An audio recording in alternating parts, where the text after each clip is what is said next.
इस वक्त जो मोहल्ले में 6 सदस्य मौजूद हैं, इनकी आदत है कि बाहर से कोई भी मोहल्ले में आए तो उससे ये तरह तरह के सवाल पूछते हैं। लेकिन आज इसके उलट होने वाला है। आज मोहल्ले वालों से सवाल पूछे जाएंगे। देखें कितने जवाब हैं इनके पास। 14 हफ्ते यानी 99 दिन, 2376 घंटे, 1,42,560 मिनट। इतना लंबा सफर तय कर आप आज शो के इस मुकाम पे फाइनल वीक में आ खड़े हैं। कितना मुश्किल होता है इस मुकाम तक पहुंचना, अच्छी तरह समझ सकता हूं मैं। 16 साल का एक्सपीरियंस है मुझे और मैं जानता हूं कि जितना ज्यादा आप इस शो में आगे बढ़ते जाते हैं, उतने ही सवाल भी अक्सर आप पर उठाए जाते हैं। मैंने अक्सर आप सभी को एक दूसरे पर कई सारे सवाल उठाते देखा है। तो सोचने वाली बात है कि आपको इतने दिन तक हर रोज देखने वालों के मन में आपके लिए कितने सवाल होंगे। तो आज फाइनल वीक में पहुंचने वाले मेरे 6 धुरंधर यानी कि आप 6 मोहल्ले वाले इसी सवालों की बारिश का सामना करेंगे। मोहल्ले में प्रेस आई है अपने तीखे सवाल लेकर। मैं प्रेस का अपने इस मोहल्ले में हार्दिक स्वागत करता हूं।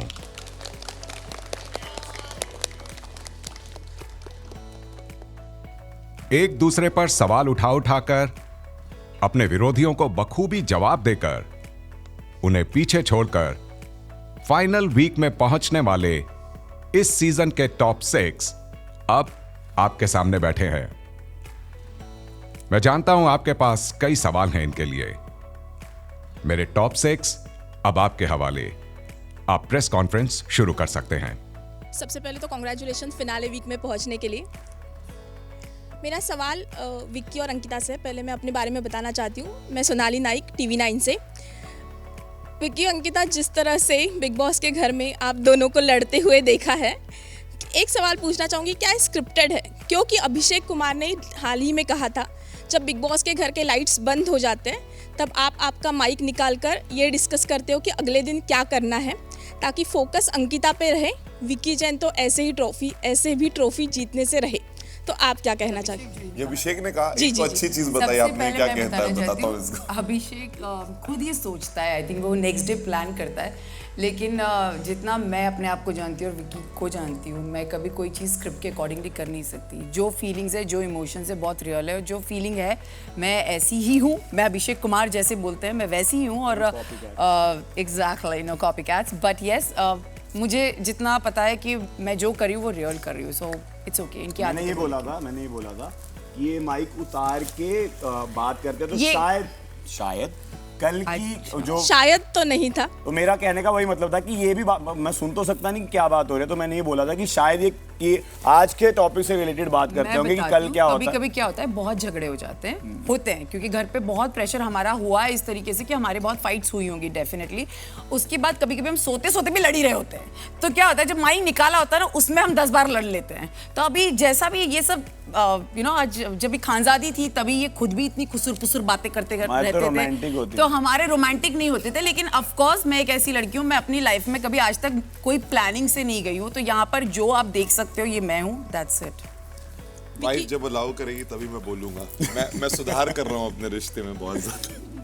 सो क्या आप कहना चाहते हैं? मैं सिर्फ ये कहना चाहता हूँ कि सबसे पहले तो यहाँ ये होता है, जो अभिषेक जिस चीज़ की तैयारी कर रहे थे बात बोल के, वो क्योंकि खुद माइक उतार के अपने जो हमारे बाबू भैया थे उनके साथ रात भर बातें करते थे, तो उस सवाल को मैं कल खड़ा होकर ना करूँ तो उन्होंने उसकी तैयारी पहले से करने के एवज में ये बोला होगा। और वैसे इनकी बातों को ज़्यादा मैं ध्यान नहीं देता। बट उसके अलावा मेरा और अंकिता का जो भी ये चीज़ है, जो एक लड़ाई जो सामने आई है, मैं 200% श्योर हूं कि हर हस्बैंड वाइफ की अपने घर में लड़ाइयां होती हैं और उससे ज्यादा ऑर्गेनिक कोई चीज नहीं होती। अगर कोई ये बोलेगा कि हस्बैंड वाइफ के बीच में लड़ाई नहीं होती तो शायद सबसे बड़ी स्क्रिप्टेड वो स्टोरी होगी। हस्बैंड वाइफ के रिश्ते में लड़ाई होती है, जिस रिश्ते में बहुत ज्यादा प्यार होता है उस रिश्ते में 100% लड़ाई होती है। तो आई गेस हम जितने ऑर्गेनिक और जितने रियल रह सकते नहीं, मतलब रियल ही थे इसलिए लड़ाइयाँ हो गई, रियल नहीं होते तो शायद लड़ाइयाँ नहीं होती। अगर मुझे ये मौका मिलता कि मैं अपना कोई इमेज बनाकर रखना चाहती और मैं कुछ सोच कर करती तो मैं लड़ाइयाँ नहीं करती, मैं और उस चीज़ को मैच्योरली और अच्छे से हैंडल कर पाती। That's what I feel. क्योंकि अगर मैं कोई एक चीज़ बाहर से लेकर आ रही हूँ वो है मेरी खुद की इमेज, तो यहाँ पर आई थिंक जो मैं कर पाई हूँ, मैं एक्चुअली जो फील करा है वही मैंने किया, ना कि ये सोच के कि बाहर लोगों को कैसा दिखेगा। सो ये ज़्यादा रियलिटी है। और स्क्रिप्टेड एक्चुअली ये होता है, जब हम ऐसे रहते हैं ना ऐसे मैक्सिमम टाइम, तो वो स्क्रिप्टेड होता है, रियल ऐसा नहीं है। Okay, hi guys, Mukesh here from tele चक्कर।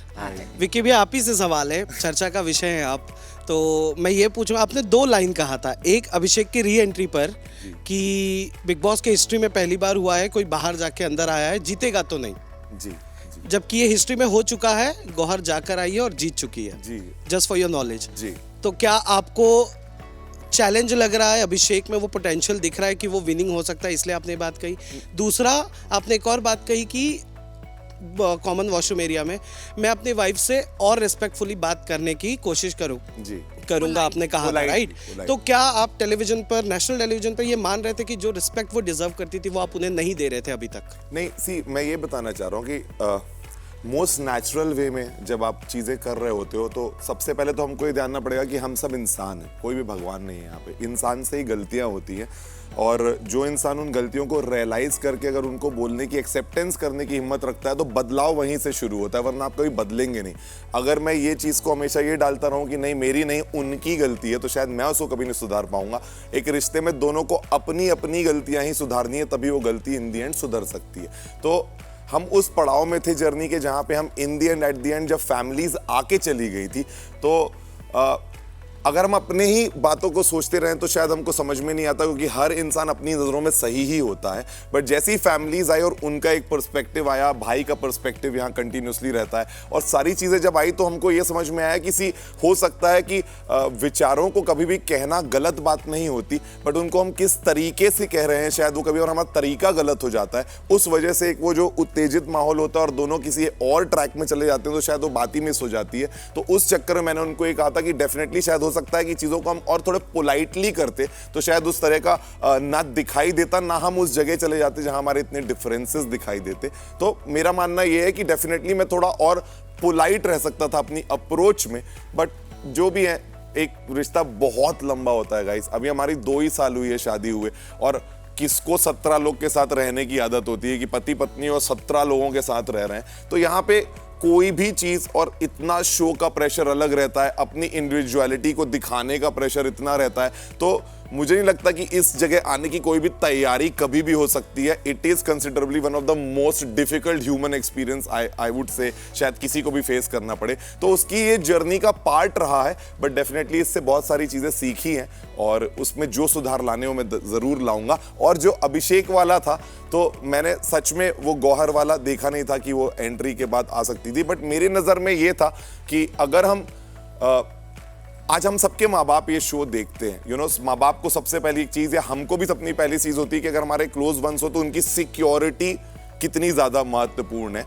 तो जो चीज़ हुई थी वो एक मेजर रूल ब्रेक माना जाता है कि अगर आप किसी के ऊपर कभी हाथ उठा दें, वो सीमा को कोई भी ब्रीच नहीं करना चाहिए। मैं उस चीज़ में श्योर था, तो मेरे लिए आज भी वो स्टैंडिंग है, क्योंकि ऐसा नहीं है कि गुस्सा मुझे नहीं आया, जबकि मेरी सिचुएशन सबसे ज़्यादा डिफिकल्ट रही, क्योंकि मेरी वाइफ यहाँ पे रही है, और मेरी वाइफ के साथ शायद अभिषेक ने 50 बार ऐसी चीज़ें कही या बोली हैं, उन्होंने भी रिप्लाई किया होगा, बट कई बार आप मुंह में टिश्यू नहीं डाला, और मैंने इतना ज़्यादा, इतनी हद तक पोकिंग नहीं करी कि मैं वहाँ उस स्टेज तक पहुंच गया। जबकि ईशा के फादर ने आके भी वो चीज़ क्लियर करी है कि वो बहुत हद लेवल की पोकिंग हो गई थी, जिसमें मतलब अभिषेक पे तरस आ रहा था। वो शायद सवालों में आ जाएगा आपसे, मैं अपना जवाब दे रहा हूँ। मैं सिर्फ इतना कह रहा हूँ कि मेरी नज़र में मेरे साथ भी ऐसा सिचुएशन हुआ है, बट मैं प्राउडली आई कैन से कि आज तक मेरे मुंह से कभी भी किसी झगड़े के दौरान कोई गालियां नहीं निकली, मैंने कभी हाथ नहीं उठाया। तो जो चीज़ मैं कर सकता हूं वो कोई भी कर सकता है, ये सोचते हुए मैंने कहा कि वो चीज़ आपने बहुत गलत की थी और उसके लिए फॉरगिवनेस नहीं मिल सकती, बाकी कोई भी चीज़ आपको मिल सकती है लाइफ में, बट वो मेरे लिए बहुत बड़ी चीज़ थी।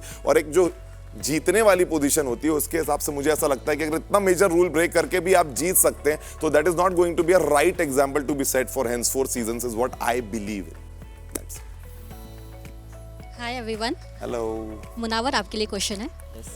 अंकिता को ऐसा लगता है कि आपने बिना कुछ किए ही यहाँ पे आ गए हैं फिनाले वीक में, कोई गेम प्लान रहा ही नहीं है आपका। क्या कहना चाहेंगे? आपकी बेस्ट फ्रेंड को ही नहीं लगा कि आपने कुछ किया है शो में? 3 हफ्ते पहले ही उन्होंने बोला था, क्या लगता है मुन्ना तू और मैं ही खड़े होंगे? तूने बोला था बे? नहीं आप नहीं मैं बता रहा हूँ मुझे अच्छे से याद है और यहाँ पे लोग अग्री भी कर रहे जिन्होंने आपने सुना बोला है, था ये, जब हम जिन्होंने count कर रहे सुना थे है winners और के नाम। ऑडियंस देख रही है। तो मैं बोला कि क्या लगता है मुन्ना कौन आएगा टॉप 5 में? तो मैंने बोला यार टू सून टू से, अभी I don't know what to say, ये वो मुझे लगता है तू और मैं ही खड़े होंगे क्या। तो ऐसा भी कहा है और तो कोई बात नहीं, ये कन्वीनियंट के हिसाब से होता है इंसान। कभी कभी आपको लगता है ना कि ये बनिया मैं दुकान से जो ब्रेड खरीदता हूँ बहुत अच्छी देता है, बट जिस दिन बनिया ने आपको ऐसा पटक के पैसा दे दिया तो आपको लगेगा क्या बदतमीज है, तेरी ब्रेड अच्छी नहीं होती है।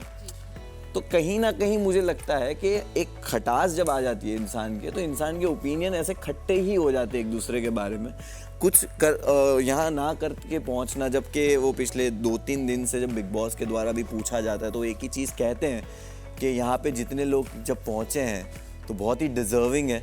आज दिन में ही उन्होंने कहा है कि बहुत डिज़र्विंग लोग हैं वही जो पहुँचे हैं यहाँ पे। इस वक्त कोई ऐसा नहीं है जो अनडिज़र्विंग नहीं है, मेहनत किए तभी यहाँ तक पहुँचे। तो अपनी बातों से ही कॉन्ट्राडिक्ट कर देते हैं और इट्स ओके। आप कभी ऐसे मूड में होते हो, आप कभी गुस्से में होते हो तो आप अपनी चीज़ों से कॉन्ट्राडिक्ट कर लेते हो कि भाई मेरा मूड अभी तेरे से गुस्से वाला है तो मैंने ये बोल दिया है। तो कहीं ना कहीं अंकिता इस चीज़ से जब शांत होगी और समझेगी, याद करेगी कुछ अच्छी दोस्ती के पल, तो वापस उन्हें रियलाइज़ हो जाएगा कि नहीं इसने मेहनत तो उसने करी है, बट वो गुस्से में शायद या एक रंजिश में उन्होंने बोला होगा। बाकी मुझे उनके बॉडी लैंग्वेज से तो नहीं लगा कि मैं डिज़र्विंग नहीं हूँ। और रही बात ना डिज़र्विंग होने की, मैंने भी उतनी ही मेहनत करी है। उन्होंने बार बार कहा है मुन्ना अपने लिए स्टैंड नहीं लेता, मुन्ना तो मुन्ना मुन्ना मुन्ना मुन्ना करके वो जो नाम के पीछे वॉर है ना, वॉर मुनव्वर में WAR, तो वॉर इन लोग भूल चुके थे। तो जब मुन्ना अपने लिए बोल गया ना तो मुन्ना बुरा लग गया। तो मुन्ना बोलता कम है क्योंकि हमारा पेशेंस लेवल ज़्यादा है, हम ले लेते बहुत ज़्यादा चीज़ें, बट जब बोलते तो लोगों को पसंद नहीं आते। बट तरीका तो यही रहेगा और यही रहा है, चाहे जितना भी फीडबैक आए। लड़के मैं नहीं दिख सकता, लड़ाइयों से दूर भागता हूँ, ज़िंदगी भर देखता आया हूँ, तो अब लड़ाइयों से दूर भाग के तरीके से चीज़ें सॉल्व करता हूँ। और इनका मानना यही है कि मैं दिखा नहीं और मैं डिज़र्व नहीं करता, बट मेरा कहना यही है कि आपको भी लगता था जब तक आपके साथ मैं सही था कि मैं डिज़र्विंग हूँ, अब आपके साथ थोड़ा सा खटास है तो आपको लगता है मैं डिज़र्विंग नहीं हूँ। तो मेरा यही कहना है कि ये उनका नेचर है, मैं डिज़र्विंग हूँ। विक्की ने तो आपको फेक कहा है, कौन सी चीज़ आपको मुनावर की फेक लगी और आपको क्या लगा कि अब तक रियल आया नहीं है? विक्की भाई से क्वेश्चन है ना? आपसे भी है? अच्छा आपसे, उनसे, मुझसे, पहले आप विक्की भाई से। सी हम सब अगर 14वें हफ्ते में यहाँ पे हैं तो एक ही चीज से हम लोग श्योर रह सकते हैं कि जो हमारे अंदर है वो हमारे सामने रहना चाहिए। हमें हमेशा ये कहा गया है, या जो शायद इस एक्सपीरियंस ने इतने दिनों के बिग बॉस के हर कमेंट ने हमें सिखाया है कि आप यहाँ पे कुछ भी रह सकते हैं, बट जो आपके अंदर है वो आपके सामने होना चाहिए। तो मैंने हमेशा 10 हफ्ते तक मैं मुनव्वर की किसी भी चीज से मुझे सेकंड वे वो नहीं था उसकी कोई भी चीज से, मैं एकदम कन्विंस रहता था उसकी सारी चीजों से। बट जब भी एक जो सिचुएशन हुई उसके साथ और आयशा घर पे आई तो कुछ उसके स्टेटमेंट्स थे जो बहुत समय पे चेंज हुए और बहुत सारे बदलाव मुझे उस फेज में मुनव्वर में देखने को मिले।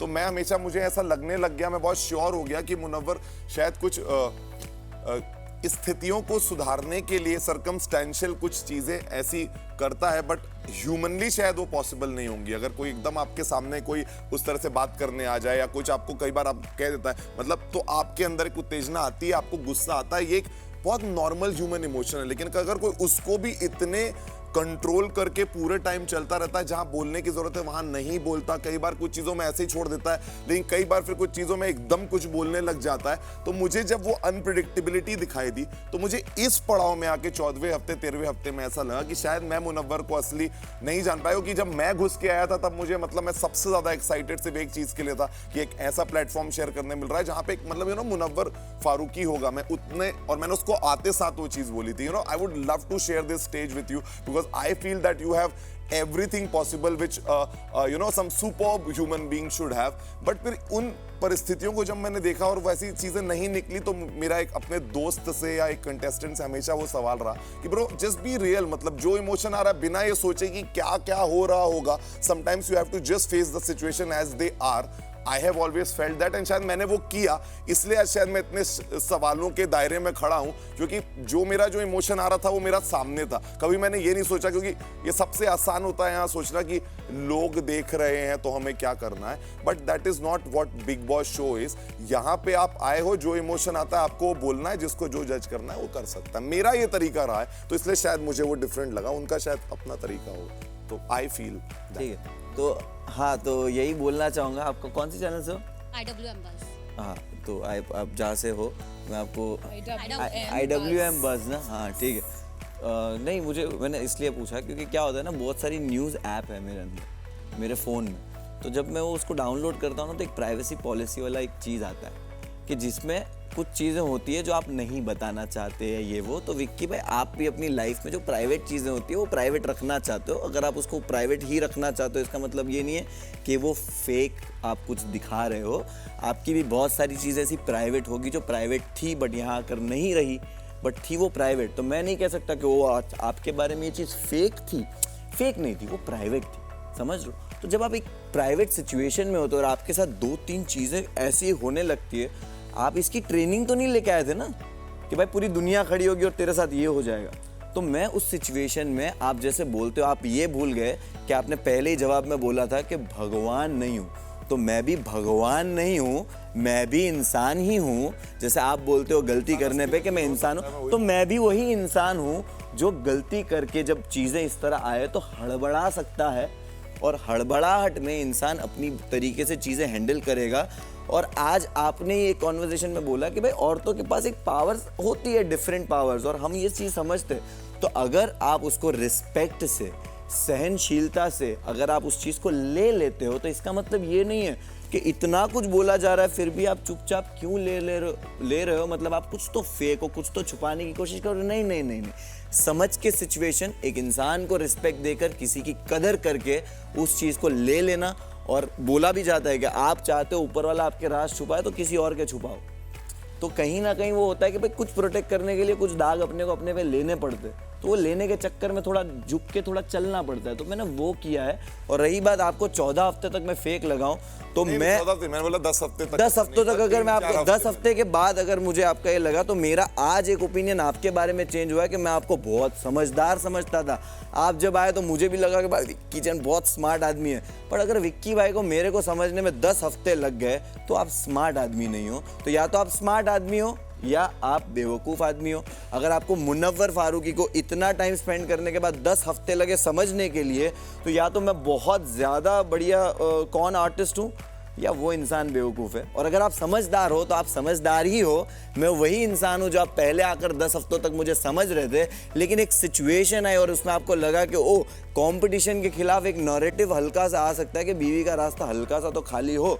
तो ये आपने कोशिश करी और मैं आपको उतना समझदार मानता हूँ कि आपने करी होगी. तो यही था मेरी साइड से, मैं फेक तो नहीं था. आपकी आयशा जी के अलावा मैं आपके दोस्ती के जो रिश्ते हैं अभिषेक, उसका सवाल आपके लिए आएगा. उसका सवाल आपके लिए आएगा. तो मैं आपने अभिषेक को बोला था ना सवाल आएगा, कुछ करना है. मतलब मैं बोल रहा था कि हर चीज को, तो उसका जवाब आ जाएगा. हर चीज मैंने अभी खाली It was not just on Aisha entry, many more connected. Yes. Hello guys, मेरा नाम आदि है, फिल्मी ज्ञान से. सवाल मेरा अरुण के लिए होगा. ऐसा लग रहा है कि शायद आप बाय लक इतना आगे आ गए हैं, क्योंकि आपका इनपुट गेम में उतना खास दिखाई नहीं दिया, चाहे इन 5 के मुकाबले या बाकी घर वालों के मुकाबले. आप कैसे जस्टिफाई करेंगे इन लोगों के साथ बैठना और यहाँ तक आना? पहले तो बाई लक भी बोल सकते हैं. मेरे को जहाँ तक ये घर में दिखा है, जहाँ पर बात करना मेरा दिल बोला मैं बात करता हूँ, जहाँ बात नहीं करना है वहाँ बात नहीं करता. ऐसे ऐसे जगहों पे अगर तुम बोलोगे तो उन लोगों का क्या है, वो बात को आम को जाम बता के बदनाम करते. तो वो फुकट के लफड़ों में मेरे को नहीं फंसना है बोल के मैं कम बोलता हूँ, और जहाँ बोलना है वहीं बोलता हूँ. तो हम सबको क्या है, वीकेंड क्या वार रहने दो या जस्ट चिल रहने दो, अपने को मौका मिलता है। तो हम हफ्ते भर में जो भी हम देख रहे, जो भी हम समझ रहे, वहाँ पर बोलोगे तो पूरी दुनिया देखेगी। घर में टाइम तुम कर लेते बैठे, तो उसको पसंद आए तो सुनता, नहीं पसंद है तो नहीं सुनता। अगर उसको मेरे से जलन है या मेरे से तकलीफ है तो हमको जाम बना के बता देता, मेरे सिर पर हंडी फोड़ देता है, मैं बदनाम हो जाता हूँ। तो ज़रूरत रहा तो ही बोलना, नहीं तो नहीं बोलना। बाकी जो जनता है वो मेरे को समझती है, मेरे को समझी है। That is the reason I am here कि ओरिजिनल हूँ, जेन्यून हूँ, ऑर्गेनिक हूँ। इन्हें दूसरों के जैसा कहीं ना कहीं फेक या डबल वो नहीं कर रहा। तो उस हिसाब से तो अभिषेक की गेम आपको फिर डामाडोल लगी, क्योंकि वो हर मुद्दे में कूद जाते हैं। हाँ, हर जहाँ पर जगह नहीं मिलता वहाँ पर भी खुद जाते हैं जी। और भाई को क्या है कि खानसादी जाते, भाई भूल गए थे, एकदम गजनी बन गए थे। अब गेम क्या है, खत्म हो रहा, नजीक आ रहे हैं, 5 दिन रह गए, नजीक आ रहे हैं, तो अभी हल्लू धुंधला दिख रहा, अब पूरा चेहरा याद आ रहा। तो अब आखिरी दिन पूरा खानसादी का चेहरा दिमाग में बढ़ जाएगा भाई को, पूरी याद आ गई। तो ये सब फेक पना मेरे से नहीं होता, जो होता मुंह पे होता, मुंह पे बोल देते हैं। Hi guys, Nawaz Kochra Indian Express से। मेरा सवाल है मन्नारा और अंकिता के लिए। आप दोनों में 2 चीज़ कॉमन है, एक तो विकी भैया से इक्वेशन, और दूसरा ये दावा कि आप लोग दोनों दोस्ती बड़ी दिल से निभाते हो। वो इसीलिए क्योंकि हमने ये देखा है कि भले ही आप बोलते हो कि हम दिल से दोस्ती करते हैं, बट जब कभी भी आपका झगड़ा होता है, भले ही वो मुनव्वर के साथ हो या आपका झगड़ा हो विकी भैया के साथ for his friendship with Mannara, आप लोग कैरेक्टर असैसिनेशन पर उतर आते हो। आप लोग एक दूसरे के किरदार पर इतनी उंगलियां उठाते हो, तो आपकी दोस्ती फिर दिल से कैसे हुई? आपको तो मुझे लगता है कि इस घर में एक मुनव्वर ही थे जिनसे ज़्यादा मैंने बहुत ज़्यादा कनेक्ट करा। मेरी सिस्टर ने इंटरव्यू में भी बोला कि मुझे आदत है कि मैं अपने घर वालों से हर चीज़ के लिए ओपिनियन लेती हूँ, and which is very evident. मेरी बॉडी लैंग्वेज एंड एवरीथिंग में I look for that thing. तो जब इस घर में बहुत ज़्यादा लड़ाइयाँ होती थी तो देयर वर मोमेंट्स कि मैं बहुत वीक पड़ जाती थी, and Munawar was the one जो ऐसा नहीं है कि कनेक्शन सिर्फ मेरे एंड से भी था, और भी लोग लो जाते थे, बट उनको भी वो फील होता था एक जेन्युइन कनेक्शन, तो वो भी आते थे मेरे पास, and he used to actually feel कि मेरे अंदर क्या चल रहा है, and he used to correct me, and I am very grateful for that thing. But उन्होंने इस शो में एक नैरेटिव सेट करा था that specifically for his girlfriend, कि he is a very loyal person. और आप लोगों ने शो भी देखा होगा, मैंने एक मग पे उनका नाम भी लिखा था। एंड फिर जब इनकी बाहर की दोस्त घर के अंदर आई तो मैंने कहीं ना कहीं फील किया कि वो अपनी दोस्त के होते हुए मुझ में एक डिफरेंस क्रिएट करना शुरू कर दिया है, एक डिसरिस्पेक्ट करनी शुरू कर दिया है, जो मैं as an individual I don't think कि मैंने कभी लाइफ में ऐसी डिसरिस्पेक्ट फील करी है। फिर भी मैं अंडरस्टैंड करती थी, क्योंकि really I used to feel very strongly for him कि यार ये मेरा दोस्त है, और मैं बहुत जज्बात में आ जाती थी। तो चाहे जितनी भी लड़ाई हो रही हो, when he is feeling low या मुझे कुछ गलत दिखता है उस गर्ल के पॉइंट के हिसाब से, तो मेरे बाकी जो दोस्त होते थे वो कहते थे ये तो पलट जाती है, पर वो पलटती नहीं थी, वो मेरे जज्बात थे। बट कहीं ना कहीं मुझे लगा कि उन्होंने वो चीज़ को कभी एक्नॉलेज नहीं किया। इवन सलमान सर ने बोला कि आपकी दोस्त आई तो आप कहीं ना कहीं अपनी दूसरी दोस्त को कैसे भूल गए, उसके जज्बात कैसे भूल गए। बट ही वॉज, अभी भी आप देख रहे हैं वो एक्शंस कर रहे होंगे, तो ये उनका तरीका रहा है। एंड तो भी आपको याद नहीं रहा कि आपके दोस्त के वो जज्बात क्या थे, जो आपको पता था कि हमेशा से बहुत सेंसिटिव रही है, जिसने बाहर भी अपने पेरेंट्स के ओपिनियन या अपनी फैमिली के ओपिनियन से वो लड़की रही है। She is a family girl. और अब जाके जब उनकी दोस्त वापस आती है, she got a food poisoning, उससे एक रात पहले भी आप एक कह रहे थे कि Mannara we are still friends, तो मैं फिर जज्बात में आ गई। उसके बाद आपकी दोस्त आई, आपके फिर जज्बात बदल गए। अब वो दोस्त चली गई तो फिर आप दोस्ती क्रिएट करना चाह रहे हैं। तो I am not a doll, I am also a respectable girl, a respectable women of the society. And मैं एक डॉल नहीं हूँ कि बस चाबी घुमाई और वो वापस से पहले जैसी हो गई। मैं किसी की चमची नहीं हूँ, मैं किसी की एक दोस्त हूँ, किसी की शो में साथी बन सकती हूँ, किसी की शो में बडी बन सकती हूँ, बट मैं कहीं ना कहीं वो चाबी वाली लड़की नहीं हूँ कि अभी तुमने डिसरिस्पेक्ट कर दिया और अब तुम पूरी रिस्पेक्ट फील कर रहे हो। एंड जो भी मैंने वर्ड्स बोले, अगर आपको कैरेक्टर पे लगते हैं या कुछ भी लगते हैं, वो मैंने जेन्युइनली फील किया और वो बोले and I stand by every word which I said.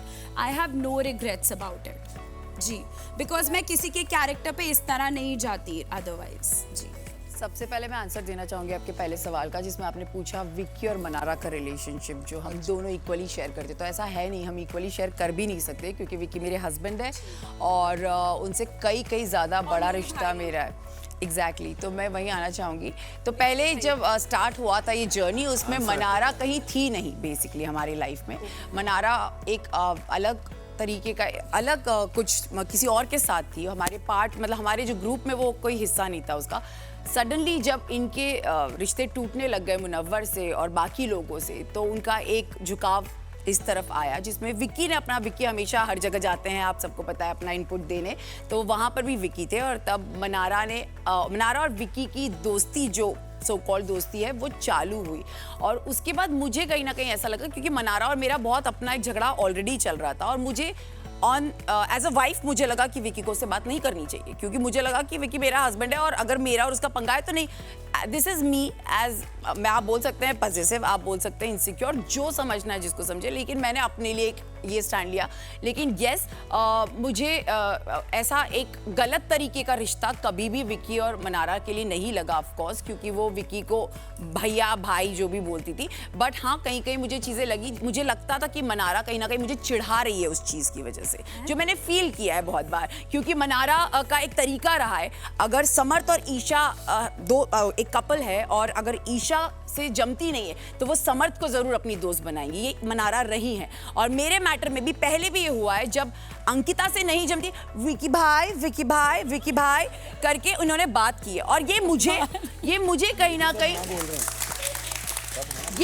कहीं मुझे दिखता था और ये मुझे फील होता था. और मैं विक्की से, क्योंकि विक्की का एक इंडिविजुअल गेम है और उन्होंने हमेशा मुझे बोला है मेरी इंडिविजुअलिटी आप मेरे को अपने तरीके से दोस्त बनाने दीजिए क्योंकि आपके दोस्तियों में मैं नहीं आता. And I understood that. But मैं कहीं ना कहीं विक्की को समझा नहीं पा रही थी कि विक्की वो चिढ़ा रही है, वो तेरा इस्तेमाल कर रही है कहीं ना कहीं मुझे पोक करने के लिए. And trust me guys, it's hurtful क्योंकि आप ना, मेरा और मनारा का कभी दुश्मनी इतना था नहीं जितना मनारा ने उसे बड़ा बना दिया. हमेशा इन्होंने मेरे बारे में बुरी बातें की है पीछे, जबकि मेरे अंदर कभी इनके लिए इतना था नहीं. लेकिन आज इस स्टेज पर है कि मैं इतनी भर गई हूँ शायद मनारा से, अब कभी भी हम कम भी करते हैं लेकिन वो कहीं ना कहीं वो वापस आ जाता है. लेकिन आज ये सवाल उठा है तो वो एक यही रीजन था कि कहीं ना कहीं वो चीज़ बढ़ती गई और मुझे फील हुआ कि वो एक उनका तरीका था चिढ़ाने का मुझे, और इस वजह से आज वो इस स्टेज पर है. और दूसरी बात ये है कि जहाँ मेरी दोस्तियों पर सवाल उठा है, चाहे वो विक्की हो या मुनव्वर हो, मुन्ना से मेरा हमेशा डे वन से एक बहुत स्ट्रॉन्ग बॉन्ड मैंने फील किया है.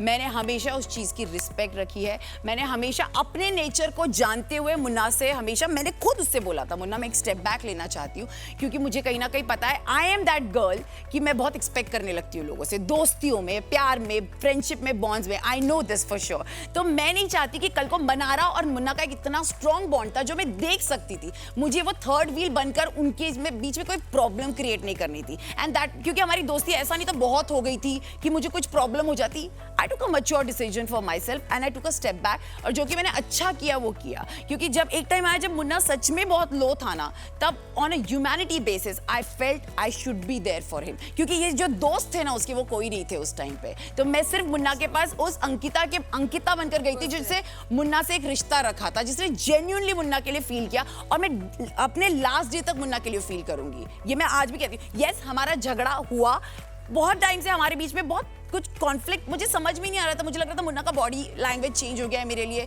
मुन्ना जब जैसे अभिषेक और मनारा वापस आया, आई स्टार्टेड फीलिंग कि अरे अभी तक तो मेरा दोस्त था मुन्ना, अब कहाँ चला गया. पहले मेरे लिए चाय, बहुत अलग बॉन्ड हो गया था सडनली. जब इतना बड़ा मैटर हुआ, he came and he said sorry to me. मतलब आप मुझे मत सॉरी बोलिए, आप सॉरी उनको बोलिए जिनसे आपकी प्रॉब्लम हुई है. But he gave me that respect. उन्होंने मुझे वापस दोस्त बनाया तो मेरी एक्सपेक्टेशन जागी, वरना मैं तो खत्म कर चुकी थी. मेरे अंदर कुछ एक्सपेक्टेशन आपकी, लेकिन एक्सपेक्टेशन सिर्फ इतनी थी जैसा मुन्ना उन 15 दिन में था ना, बस उतना वैसा रह जाए. बट कहीं ना कहीं मुन्ना मेरे लिए बदल गया और मेरे को वो हर्ट हुआ. बट उसके बाद मैंने कोशिश की मुन्ना से बात करने की, लेकिन मेरा शायद वो हो नहीं पाया. तो जब हमारा झगड़ा हुआ उसमें मनारा आई और मनारा अड़ी रही, तो मैं मुन्ना से एक्सपेक्ट करी थी कि मुन्ना बोले मनारा को, मनारा तो हट, मुझे अंकिता से बात करने दे. बट उसने ये बोला नहीं और मुझे लगा कि यहाँ मुझे हर्ट हुई और तब से शायद वो बहुत फेस पर आ गया which I didn't like personally because मुझे लगा कि नहीं ये आखिरी पड़ाव चल रहा है शो का, मैं मुन्ना से कोई चीज़ यहाँ पर गंदी करके नहीं जाना चाहती, ये मैं जेन्युइनली फील करती हूँ। इसीलिए यू नो आई थिंक हम कहीं एक उस लेवल पर है अभी जहाँ हम हंस के एक दूसरे से बात कर रहे हैं एंड वी होप कि ये चीज़ें बाहर जाके सुलझ जाए। I just want to add to this because यहाँ पे कुछ media persons थे and they were also feeling कि मैं चिढ़ा रही थी, but I just want to say from my end कि मेरे शो में एक ही वीक में मेरे साथ बहुत कुछ हुआ था and I really have huge respect for Vicky भाई, ईशा एंड समर्थ कि वो मेरे लो टाइम पे थे जब मेरा बहुत क्लोज फ्रेंड भी नहीं था, मेरा दूसरा फ्रेंड अनुराग भी नहीं था और कहीं ना कहीं ये वाला दोस्त भी नहीं था जो अपने आप को इतना इम्पोर्टेंट नहीं समझता पर वो मेरे लिए इम्पोर्टेंट है, तो वो भी नहीं थे। तो बट वो तीन थे तो उस चीज़ का रिस्पेक्ट हमेशा रहेगा विकी भाई और ईशा समर्थ के लिए।